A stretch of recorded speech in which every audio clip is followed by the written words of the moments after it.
श्रीकृष्णाष्टकम्। वसुदेवसुतं देवं कंसचाणूरमर्दनं देवकी परमानन्दं कृष्णं वन्दे जगद्गुरुम्। अथ श्रीपुष्पसङ्कासं हारनूपुरशोभितं रत्नकङ्कणकेयूरं कृष्णं वन्दे जगद्गुरुम्।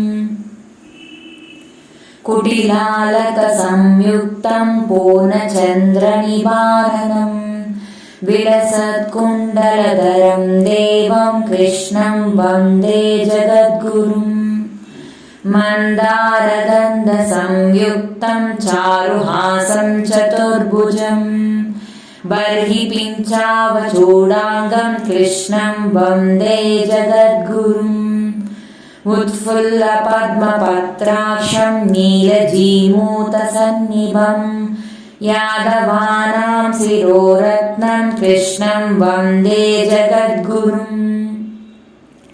रुक्मिणीकेलिसंयुक्तं पीताम्बरसुशोभितम् अवाप्ततुलसीगन्धं कृष्णं वन्दे जगद्गुरुम्। गोपीकानां कुचध्वन्द्वं कुङ्कुमाङ्कितवक्षसं श्रीनिकेतं महेश्वासं कृष्णं वन्दे जगद्गुरुम्। श्रीवत्साङ्गं महोदस्कं वनमालाविराजितं शङ्खचक्रधरं देवं कृष्णं वन्दे जगद्गुरुम्। कृष्णाष्टकमिदं पुण्यं प्रातरुत्थाय पठेत् कोटिजन्मकृतं पापं स्मरणेन विनश्यति।